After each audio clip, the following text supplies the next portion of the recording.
ಬಂಧುಗಳೇ ನಮಸ್ಕಾರ, ಹೇಗಿದ್ದೀರಿ ಎಲ್ಲರೂ? ಬಂಧುಗಳೇ, ಒಂದು ಕಾಲದಲ್ಲಿ ಕನ್ನಡ ಸಿನಿಮಾ ಇಂಡಸ್ಟ್ರಿಯಲ್ಲಿ ನಮ್ಮ ಮಣ್ಣಿನ ಸೊಗಡಿನ ಸಿನಿಮಾಗಳು ಹೆಚ್ಚೆಚ್ಚಾಗಿ ಬರ್ತಾ ಇದ್ವು. ಜನ ಕೂಡ ಅಂತ ಸಿನಿಮಾವನ್ನು ಗೆಲ್ಲಿಸ್ತಾ ಇದ್ರು. ಆದರೆ ಅದಾದ ಬಳಿಕ ಕನ್ನಡ ಸಿನಿಮಾ ಇಂಡಸ್ಟ್ರಿ ಸ್ವಲ್ಪ ಮಟ್ಟಿಗೆ ಮಸುಕಾಗಿ ಹೋಗಿತ್ತು. ಆದರೆ ಇದೀಗ ಮತ್ತೊಮ್ಮೆ ಕನ್ನಡ ಸಿನಿಮಾ ಇಂಡಸ್ಟ್ರಿಯ ಸುವರ್ಣ ಯುಗ. ಮಣ್ಣಿನ ಸೊಗಡಿನ ಸಿನಿಮಾಗಳು, ನೆಲದ ಕತೆ ಹೆಚ್ಚೆಚ್ಚಾಗಿ ಸ್ಕ್ರೀನ್ಗೆ ಬರ್ತಿದ್ದಾವೆ. ಇತ್ತೀಚಿನ ಉದಾಹರಣೆ ಅಂದರೆ ಕಾಂತಾರ ಸಿನಿಮಾ. ಕರಾವಳಿಯ ಸೊಬಗು ಸೊಗಡನ್ನ ಬಿಂಬಿಸಿದಂಥ ಸಿನಿಮಾ ಸೂಪರ್ ಡೂಪರ್ ಹಿಟ್ ಆಯಿತು. ಅದಾದ ಬಳಿಕ ಬಂದಂಥ ಸಿನಿಮಾ ಅಂದರೆ ನಟ ದರ್ಶನ್ ಅವರ ಅಭಿನಯದ ಕಾಟೇರ ಸಿನಿಮಾ. ಒನ್ಸ್ ಅಗೇನ್ ನಮ್ಮ ನೆಲದ ಹೋರಾಟದ ಕತೆ. ಜನ ತಲೆ ಮೇಲೆ ಹೊತ್ತಿ ಮೆರೆಸಿದ್ರು. ಕಲೆಕ್ಷನ್ ವಿಚಾರದಲ್ಲಿ, ಎಲ್ಲ ವಿಚಾರದಲ್ಲೂ ಕೂಡ ಸಿನಿಮಾ ಸದ್ದು ಮಾಡ್ತು. ಮತ್ತೊಮ್ಮೆ ಜನ ಥಿಯೇಟರ್ ಕಡೆಗೆ ಬರೋದಕ್ಕೆ ಶುರು ಮಾಡಿಕೊಂಡ್ರು. ಅದರ ಬೆನ್ನಲ್ಲೇ ಇದೀಗ ಸಾಲು ಸಾಲು ಮಣ್ಣಿನ ಸೊಗಡಿನ ಸಿನಿಮಾಗಳು ಬರ್ತಿದ್ದಾವೆ. ಆ ಸಾಲಿಗೆ ಸೇರುವಂತಹ ಮೊದಲ ಸಿನಿಮಾ ಅಂದರೆ ಕೆರೆಬೇಟೆ ಎನ್ನುವಂತಹ ಸಿನಿಮಾ. ಬಂಧುಗಳು, ಯಾಕೆ ಈ ಸಿನಿಮಾ ಬಗ್ಗೆ ಮಾತಾಡ್ತಿದ್ದೇನೆ ಅಂದರೆ, ಇಂತಹ ಒಳ್ಳೊಳ್ಳೆ ಸಿನಿಮಾಗಳ ಬಗ್ಗೆ ನಾವು ಮಾತಾಡಬೇಕಾಗತ್ತೆ.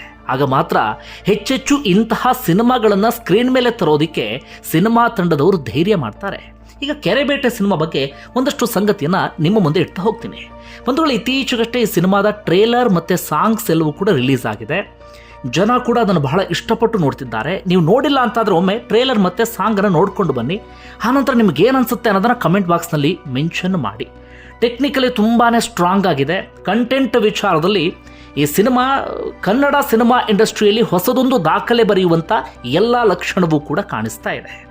ಒಂದು ವೇಳೆ ಕೆರೆಬೇಟೆ ಅನ್ನೋದು ಮಲೆನಾಡಿನ ಒಂದು ಸಂಸ್ಕೃತಿ. ಒಂದು ಟೈಮ್ನಲ್ಲಿ ಕೆರೆಗೆ ಹೋಗಿ ಎಲ್ಲರೂ ಒಟ್ಟಾಗಿ ಹೋಗಿ ಮೀನನ್ನು ಹಿಡಿಯುವಂಥ ಆಟ, ಅದನ್ನು ಕೆರೆಬೇಟೆ ಅಂತ ಕರಿತೀವಿ. ಮಲೆನಾಡು ಭಾಗದವರಿಗೆ ಬಹಳ ಚೆನ್ನಾಗಿ ಗೊತ್ತಿರುತ್ತೆ. ಆ ಕೆರೆಬೇಟೆ ಹಿನ್ನೆಲೆಯನ್ನು ಇಟ್ಕೊಂಡು ಈ ಸಿನಿಮಾವನ್ನು ರೆಡಿ ಮಾಡಲಾಗಿದೆ. ಪ್ರಮುಖವಾಗಿ ಮಲೆನಾಡಿನ ಸುತ್ತಮುತ್ತ ನಡೆಯುವಂಥ ಒಂದಷ್ಟು ಘಟನಾವಳಿಗಳು ಈ ಸಿನಿಮಾದಲ್ಲಿ ಇದೆ. ನಾನಾಗಲೇ ಹೇಳಿದ ಹಾಗೆ ಮಣ್ಣಿನ ಸೊಗಡಿನ ಸಿನಿಮಾ. ಈ ಕಾಂತಾರ ಸಿನಿಮಾದಲ್ಲಿ ಕರಾವಳಿ ಭಾಗದ ಸೊಬಗನ್ನು ತೋರಿಸಿದ್ರೆ, ಈ ಸಿನಿಮಾದಲ್ಲಿ ಮಲೆನಾಡ ಭಾಗದ ಸೊಬಗು, ಸಂಸ್ಕೃತಿ, ಅಲ್ಲಿಯ ಜೀವನ, ಅಲ್ಲಿಯ ಬದುಕು, ಇದೆಲ್ಲವನ್ನು ಕೂಡ ತೆರೆ ಮೇಲೆ ಕಟ್ಟಿಕೊಡುವಂಥ ಪ್ರಯತ್ನವನ್ನು ಪಡಲಾಗಿದೆ. ಮಲೆನಾಡಿನ ಅಂಟಿಕೆ ಪೆಂಟಿಗೆ ಆಗಿರಬಹುದು, ಅಥವಾ ಈ ಕೆರೆಬೇಟೆ ಆಗಿರಬಹುದು, ಅಥವಾ ಮಲೆನಾಡಿನ ಬೇರೆ ಬೇರೆ ಏನೇನು ಸಂಸ್ಕೃತಿ ಇದೆ ಅದೆಲ್ಲವನ್ನು ಕೂಡ ಈ ಸಿನಿಮಾದಲ್ಲಿ ತೋರಿಸುವಂಥ ಪ್ರಯತ್ನವನ್ನು ಪಟ್ಟಿದ್ದಾರೆ. ಅದರ ಜೊತೆಗೆ ಮಲೆನಾಡಿನ ಭಾಷೆಯ ಬಳಕೆ. ನಿಮ್ಮೆಲ್ಲರಿಗೂ ಕೂಡ ಗೊತ್ತಿರುವ ಹಾಗೆ ಕರ್ನಾಟಕದಲ್ಲಿ ಒಂದೊಂದು ಭಾಗದಲ್ಲಿ ಒಂದೊಂದು ರೀತಿಯಾದಂಥ ಭಾಷೆಯನ್ನು ನಾವು ಬಳಸ್ತೀವಿ. ಕನ್ನಡವೇ, ಆದರೆ ಅದರಲ್ಲೂ ಕೂಡ ವೆರೈಟಿ ಇದೆ. ಈ ಮಲೆನಾಡಿನ ಭಾಗದವರಿಗೆ ಆ ಅಪ್ಪಟ ಭಾಷೆಯ ಸೊಬಗು ಬಹಳ ಚೆನ್ನಾಗಿ ಗೊತ್ತಿರುತ್ತೆ. ಆ ಭಾಷೆಯನ್ನು ಬಹಳ ಅಚ್ಚುಕಟ್ಟಾಗಿ ಈ ಸಿನಿಮಾದಲ್ಲಿ ಬಳಸಿಕೊಳ್ಳುವಂಥ ಪ್ರಯತ್ನವನ್ನು ಪಡಲಾಗಿದೆ. ಪ್ರಮುಖವಾಗಿ ಶಿವಮೊಗ್ಗ ಜಿಲ್ಲೆಯ ಒಂದಷ್ಟು ಭಾಗದಲ್ಲಿ, ಸುತ್ತಮುತ್ತ ಭಾಗದಲ್ಲಿ ಏನೇನು ಘಟನೆ ನಡೆಯುತ್ತೆ ಅದೆಲ್ಲವನ್ನು ಕೂಡ ಈ ಸಿನಿಮಾದಲ್ಲಿ ತೋರಿಸುವಂಥ ಪ್ರಯತ್ನ ಪಡಲಾಗಿದೆ. ಪ್ರಮುಖವಾಗಿ ಈ ಸಿನಿಮಾದ ಕಂಟೆಂಟ್ ವಿಚಾರಕ್ಕೆ ಬರೋದಾದರೆ, ಈ ಮಲೆನಾಡು ಭಾಗದಲ್ಲೂ ಕೂಡ ಈ ಜಾತಿ ವ್ಯವಸ್ಥೆ ಅಥವಾ ಬೇರೆ ಬೇರೆ ರೀತಿಯ ತಾರತಮ್ಯ ಅಂಥದ್ದೆಲ್ಲವೂ ಕೂಡ ಇದೆ.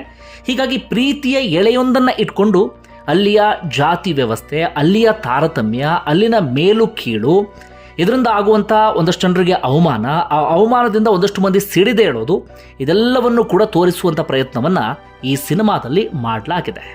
ಓರ್ವ ಮುಗ್ಧ ಪ್ರೇಮಿ, ಸಾಮಾನ್ಯ ಯುವಕ, ಆತ ಈ ಜಾತಿಯ ವಿಚಾರಕ್ಕೆ ಸಂಬಂಧಪಟ್ಟ ಹಾಗೆ ಅವಮಾನವನ್ನು ಅನುಭವಿಸಿ ಅದಾದ ಬಳಿಕ ಆತ ರಾಕ್ಷಸನಾಗುವಂಥ ಕಥೆಯನ್ನು ಈ ಸಿನಿಮಾದಲ್ಲಿ ತೋರಿಸುವಂಥ ಪ್ರಯತ್ನ ಪಡ್ತಿದ್ದಾರೆ.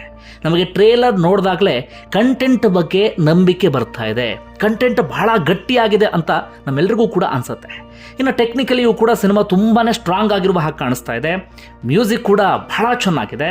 ಒಟ್ಟಾರೆಯಾಗಿ ಕೆರೆಬೇಟೆ ಟ್ರೇಲರ್ ನೋಡಿದಂಥ ಸಂದರ್ಭದಲ್ಲಿ ನಮಗೆ ಈ ಸಿನಿಮಾ ಇಂಡಸ್ಟ್ರಿಯಲ್ಲಿ ಯಾವುದೋ ಒಂದು ರೀತಿಯಲ್ಲಿ ಛಾಪು ಮೂಡಿಸುತ್ತೆ, ಹೊಸ ದಾಖಲೆಯನ್ನು ಬರೆಯುತ್ತೆ, ಅಥವಾ ಒಂದಷ್ಟು ಸೂಪರ್ ಡೂಪರ್ ಹಿಟ್ ಸಿನಿಮಾಗಳ ಸಾಲಿಗೆ ಇದು ಸೇರುತ್ತೆ ಎನ್ನುವಂಥ ನಂಬಿಕೆ ಬರ್ತಾ ಇದೆ. ಇನ್ನು ಹಾಡಿನ ವಿಚಾರಕ್ಕೆ ಬರೋದಾದರೆ, ಒಂದಷ್ಟು ಹಾಡುಗಳು ನಮಗೆ ಬಂದಾಗ ಸದಾಕಾಲ ಗುನುಗುವಂತೆ ಮಾಡುತ್ತೆ. ಜೊತೆಗೆ ಕನ್ನಡ ಸಿನಿಮಾ ಇಂಡಸ್ಟ್ರಿ ಎಲ್ಲಿವರೆಗೆ ಇರುತ್ತೋ ಅಲ್ಲಿವರೆಗೂ ಕೂಡ ಒಂದಷ್ಟು ಹಾಡುಗಳು ಇದ್ದೇ ಇರುತ್ತವೆ. ನಮಗೊಂದಷ್ಟು ಹಳೆಯ ಹಾಡುಗಳು ಈಗಲೂ ಕೂಡ ಸದಾಕಾಲ ನೆನಪಾಗ್ತಿರುತ್ತೆ. ಆ ರೀತಿಯಾಗಿ ಒಂದು ಸಾಂಗ್ ಇದರಲ್ಲಿ ಅನಿಸ್ತಾ ಇದೆ, ಮಳೆಯಾತು ಬೆಳೆಯಾತು ಅಂತ ಹೇಳಿ. ಅದರಲ್ಲೂ ಕೂಡ ಅಷ್ಟೇ ಮಲೆನಾಡಿನ ಆ ಭಾಷೆಯನ್ನೇ ನೀಟಾಗಿ ಬಳಸಿಕೊಂಡು ಅಲ್ಲಿಯ ಒಂದಷ್ಟು ಸೊಗಡನ್ನು ಆ ಹಾಡಿನಲ್ಲಿ ತೋರಿಸುವಂಥ ಪ್ರಯತ್ನ ಪಡಲಾಗಿದೆ. ಆ ಹಾಡನ್ನು ನೋಡ್ತಾ ಇದ್ದಾಗಲೂ ಕೂಡ ನಮಗೆ ಮತ್ತೆ ಮತ್ತೆ ಗುನುಗಬೇಕು ಅನಿಸುತ್ತೆ. ಈ ಹಾಡು ಕೂಡ ಸಾಕಷ್ಟು ದಿನಗಳವರೆಗೆ ಇಂಡಸ್ಟ್ರಿಯಲ್ಲಿ ಗಟ್ಟಿಯಾಗಿ ನಿಲ್ಲುತ್ತೆ ಎನ್ನುವಂಥ ನಂಬಿಕೆಯನ್ನು ಹುಟ್ಟಿಸ್ತಾ ಇದೆ. ಇದು ಕೆರೆಬೇಟೆ ಸಿನಿಮಾಗೆ ಸಂಬಂಧಪಟ್ಟ ಹಾಗೆ ಒಂದು ಚುಟುಕಾದಂಥ ವಿಚಾರ. ಮಾತಾಡ್ತಾ ಹೋದರೆ ಇನ್ನು ಸಾಕಷ್ಟು ವಿಚಾರವೂ ಕೂಡ ಇದೆ. ನೀವು ನೋಡಿಲ್ಲ ಅಂತಾದರೆ ಒಮ್ಮೆ ಈ ಸಿನಿಮಾದ ಟ್ರೇಲರ್ನ ನೋಡ್ಕೊಂಡು ಬನ್ನಿ, ಸಾಂಗ್ಸನ್ನು ಕೂಡ ನೋಡ್ಕೊಂಡು ಬನ್ನಿ. ಇಂತಹ ಸಿನಿಮಾಗಳ ಬಗ್ಗೆ ಮಾತಾಡಿದಾಗ, ಒಳ್ಳೊಳ್ಳೆ ಸಿನಿಮಾಗಳನ್ನು ನಾವು ಥಿಯೇಟರ್ಗೆ ಹೋಗಿ ನೋಡಿದಾಗ ಕನ್ನಡ ಸಿನಿಮಾ ಇಂಡಸ್ಟ್ರಿ ಇನ್ನಷ್ಟು ಒಳ್ಳೊಳ್ಳೆ ಸಿನಿಮಾಗಳನ್ನು ನಮ್ಮ ದೇಶದ ಸಿನಿಮಾ ಇಂಡಸ್ಟ್ರಿಗೆ ಕೊಡೋದಕ್ಕೆ ಸಾಧ್ಯ ಆಗುತ್ತೆ. ನಿಮಗೇನು ಅನಿಸುತ್ತೆ ಕಮೆಂಟ್ ಬಾಕ್ಸಲ್ಲಿ ಮೆನ್ಷನ್ ಮಾಡಿ. Thank you.